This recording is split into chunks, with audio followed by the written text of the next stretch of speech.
I am writing this under an appreciable mental strain, since by tonight I shall be no more.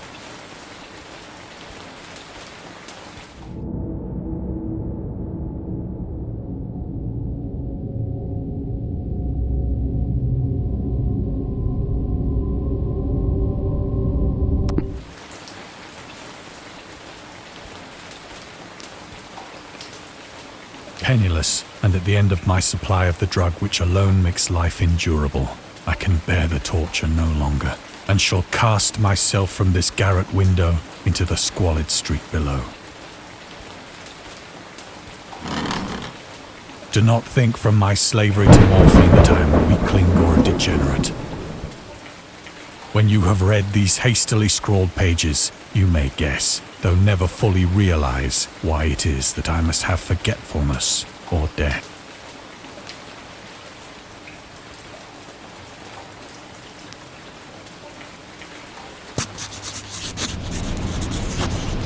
It was in one of the most open and least frequented parts of the broad Pacific that the packet of which I was supercargo fell a victim to the German sea raider.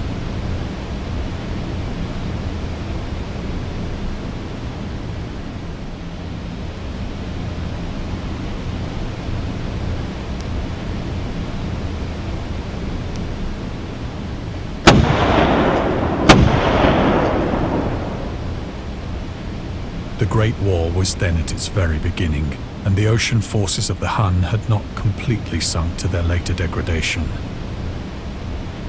So that our vessel was made a legitimate prize, whilst we of her crew were treated with all the fairness and consideration due us as naval prisoners.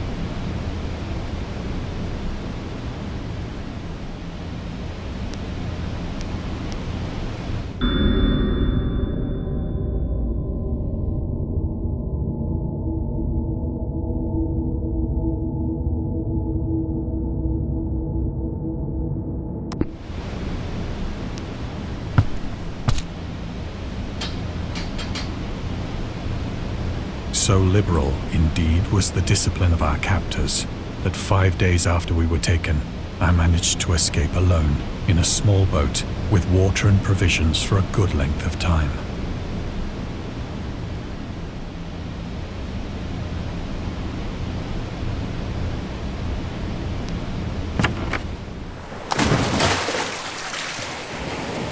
When I finally found myself adrift and free, I had but little idea of my surroundings.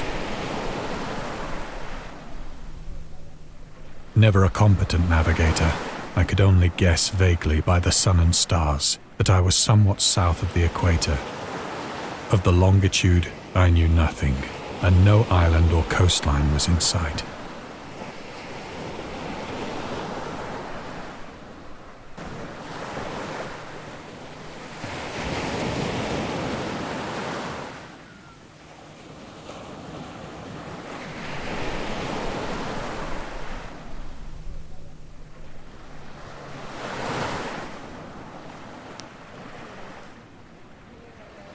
The weather kept fair, and for uncounted days I drifted aimlessly beneath the scorching sun, waiting either for some passing ship or to be cast on the shores of some habitable land.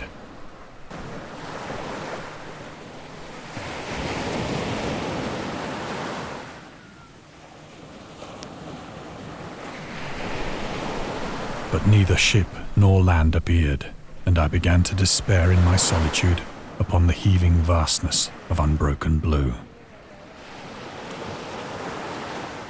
The change happened whilst I slept. Its details I shall never know, for my slumber, though troubled and dream-infested, was continuous.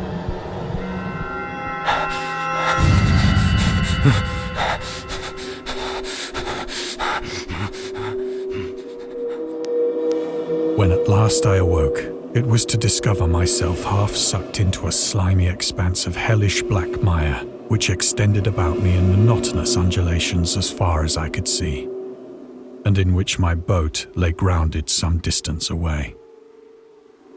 Though one might well imagine that my first sensation would be of wonder at so prodigious and unexpected a transformation of scenery, I was in reality more horrified than astonished. For there was in the air and in the rotting soil a sinister quality which chilled me to the very core. The region was putrid with the carcasses of decaying fish and of other less describable things which I saw protruding from the nasty mud of the unending plain. Perhaps I should not hope to convey in mere words the unutterable hideousness that can dwell in absolute silence and barren immensity. There was nothing within hearing and nothing in sight save a vast reach of black slime. Yet the very completeness of the stillness and the homogeneity of the landscape oppressed me with a nauseating fear. The sun was blazing down from a sky which seemed to me almost black in its cloudless cruelty, as though reflecting the inky marsh beneath my feet.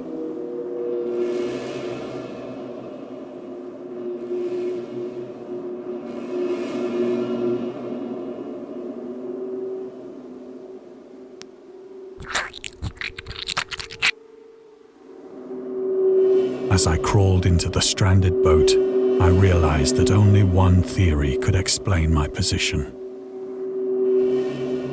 Through some unprecedented volcanic upheaval, a portion of the ocean floor must have been thrown to the surface, exposing regions for which innumerable millions of years had lain hidden under unfathomable watery depths.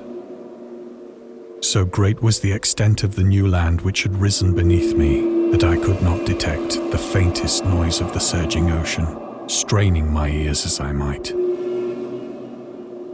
Nor were there any seafowl to prey upon the dead things.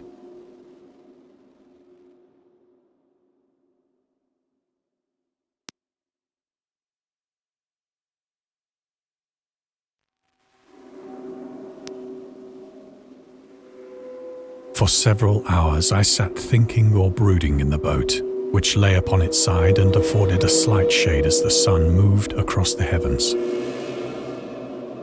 As the day progressed, the ground lost some of its stickiness and seemed likely to dry sufficiently for traveling purposes in a short time. That night I slept but little, and the next day I made for myself a pack containing food and water, preparatory to an overland journey in search of the vanished sea and possible rescue.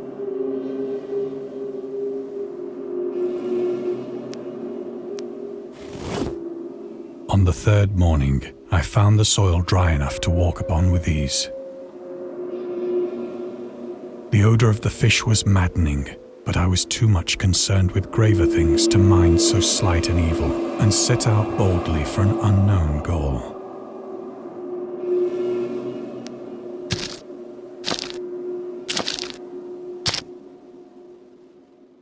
All day I forged steadily westward, guided by a faraway hummock which rose higher than any other elevation on the rolling desert.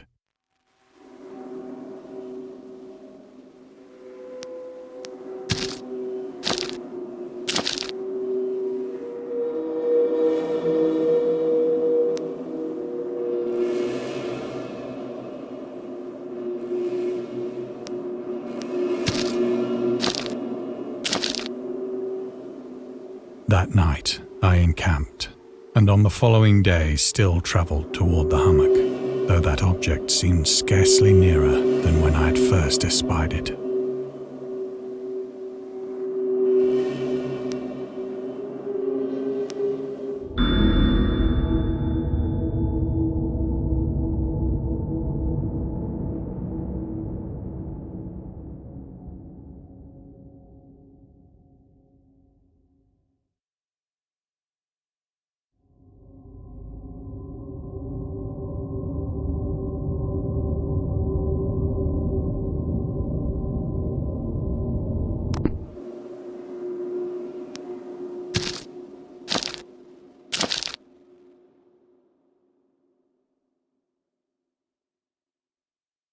By the fourth evening, I attained the base of the mound, which turned out to be much higher than it had appeared from a distance. An intervening valley setting it out in sharper relief from the general surface. Too weary to ascend, I slept in the shadow of the hill. I know not why my dreams were so wild that night. but ere the waning and fantastically gibbous moon had risen far above the eastern plain, I was awake in a cold perspiration, determined to sleep no more. Such visions as I had experienced were too much for me to endure again, and in the glow of the moon I saw how unwise I had been to travel by day.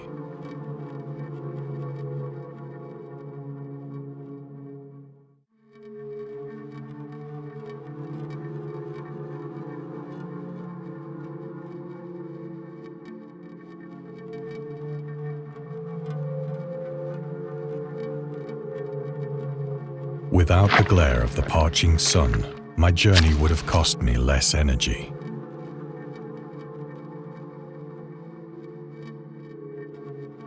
Indeed, I now felt quite able to perform the ascent which had deterred me at sunset. Picking up my pack, I started for the crest of the eminence.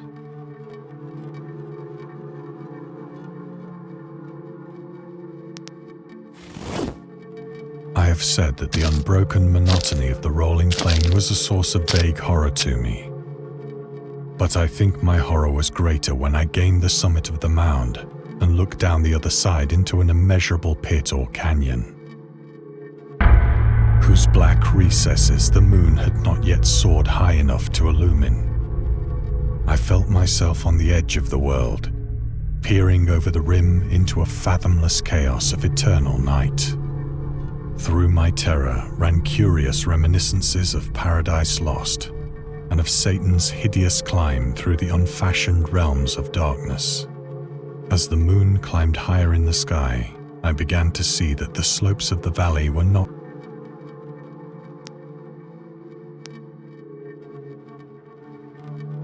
ledges, and outcroppings of rock afforded fairly easy footholds for a descent, whilst after a drop of only a few hundred feet, the declivity became very gradual.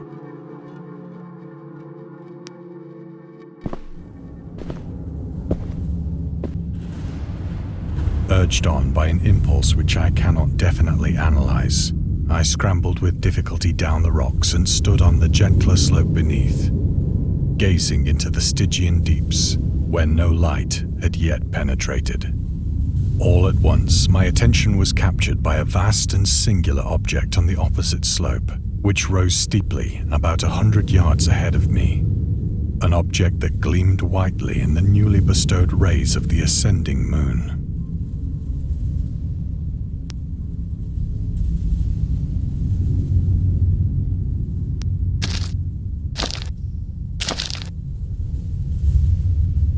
That it was merely a gigantic piece of stone, I soon assured myself. But I was conscious of a distinct impression that its contour and position were not altogether the work of nature.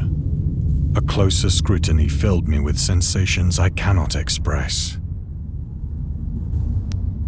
For despite its enormous magnitude and its position in an abyss which had yawned at the bottom of the sea since the world was young, I perceived beyond a doubt that the strange object was a well-shaped monolith, whose massive bulk had known the workmanship and perhaps the worship of living and thinking creatures. Dazed and frightened, yet not without a certain thrill of the scientist's or archaeologist's delight, I examined my surroundings more closely.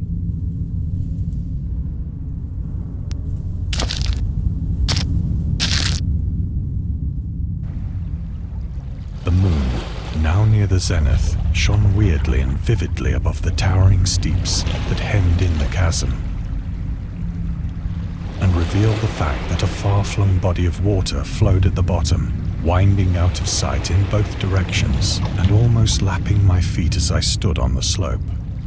Across the chasm, the wavelets washed the base of the cyclopean monolith, on whose surface I could now trace both inscriptions and crude sculptures.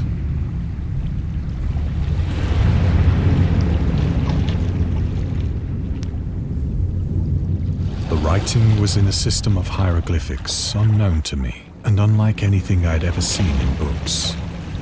consisting for the most part of conventionalized aquatic symbols such as fishes, eels, octopi, crustaceans, mollusks, whales, and the like. Several characters obviously represented marine things which are unknown to the modern world, but whose decomposing forms I had observed on the ocean-risen plain. It was the pictorial carving, however, that did most to hold me spellbound.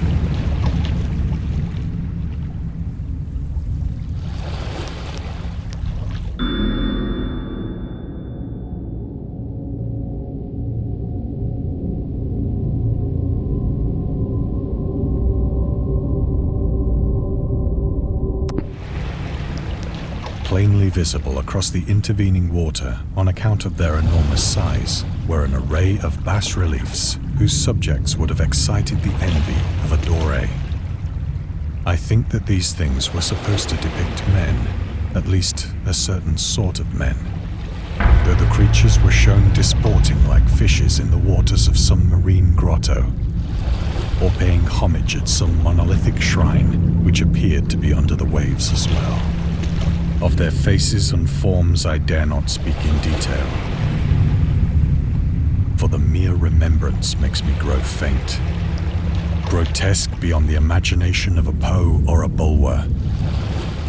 They were damnably human in general outline, despite webbed hands and feet, shockingly wide and flabby lips, glassy, bulging eyes, and other features less pleasant to recall. Curiously enough, they seem to have been chiseled badly out of proportion with their scenic background. For one of the creatures was shown in the act of killing a whale, represented as but little larger than himself. I remarked, as I say, their grotesqueness and strange size, but in a moment decided that they were merely the imaginary gods of some primitive fishing or seafaring tribe. Some tribe whose last descendant had perished eras before the first ancestor of the Piltdown or Neanderthal man was born. Awestruck at this unexpected glimpse into a past beyond the conception of the most daring anthropologist, I stood musing whilst the moon cast queer reflections on the silent channel before me. Then, suddenly, I saw it. With only a slight churning to mark its rise to the surface, the thing slid into view above the dark waters. Loathsome, it darted like a stupendous monster of nightmares to the monolith, about which it flung its gigantic scaly arms, while it bowed its hideous head and gave vent to certain measured sounds. I think I went mad then. Of my frantic ascent of the sloping cliff and of my delirious journey back to the stranded boat, I remember little.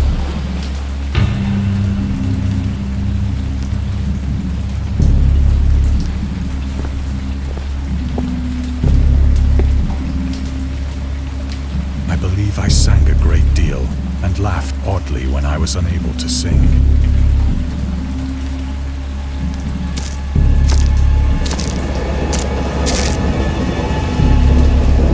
I have indistinct recollections of a great storm sometime after I reached the boat. At any rate, I know that I heard pearls of thunder and other tones which nature utters only in her wildest moods.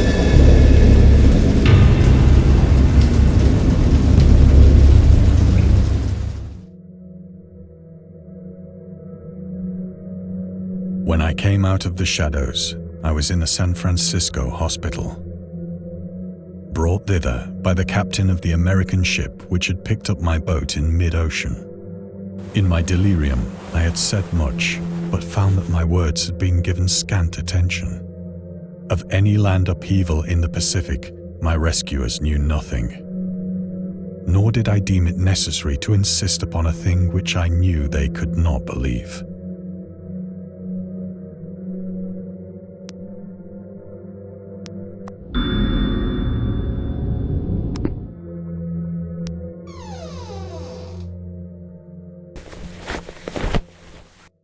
Once I sought out a celebrated ethnologist and amused him with peculiar questions regarding the ancient Philistine legend of Dagon, the fish god.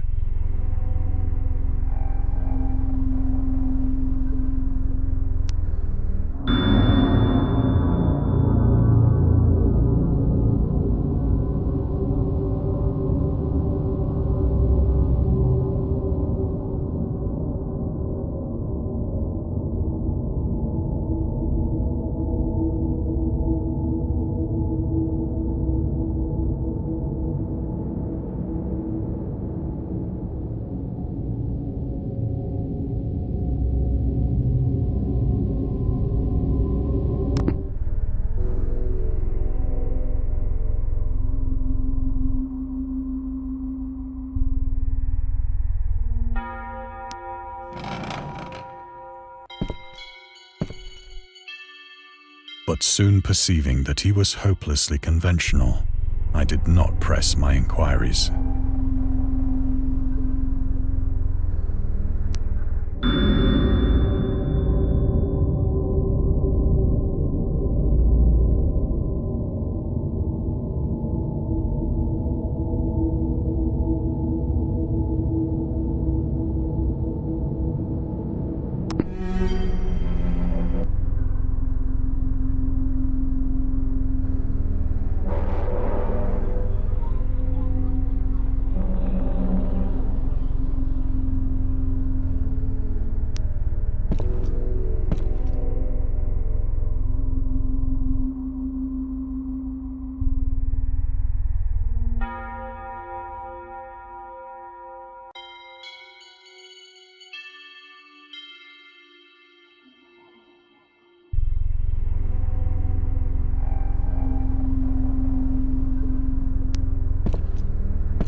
It is at night, especially when the moon is gibbous and waning, that I see the thing.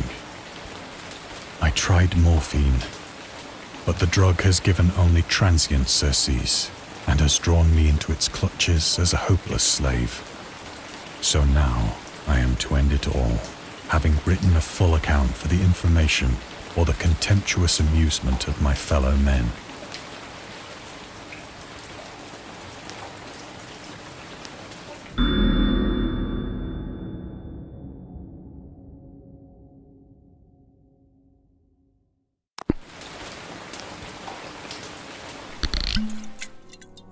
Often, I ask myself if it could not all have been a pure phantasm. A mere freak of fever as I lay sun-stricken and raving in the open boat after my escape from the German man-of-war. This I ask myself, but ever does there come before me a hideously vivid vision in reply. I cannot think of the deep sea without shuddering at the nameless things that may at this very moment be crawling and floundering on its slimy bed, worshipping their ancient stone idols and carving their own detestable likenesses on submarine obelisks of water-soaked granite. I dream of a day when they may rise above the billows to drag down into their reeking talons the remnants of puny, war-exhausted mankind. Of a day when the land shall sink and the dark ocean shall ascend amidst universal pandemonium.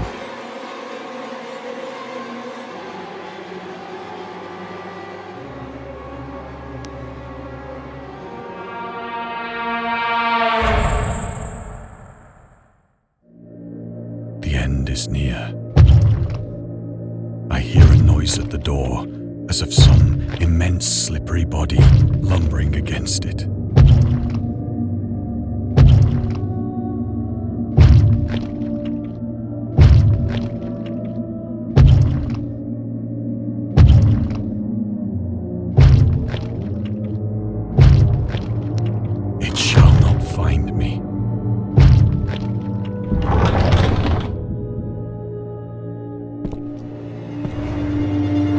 God, that hand!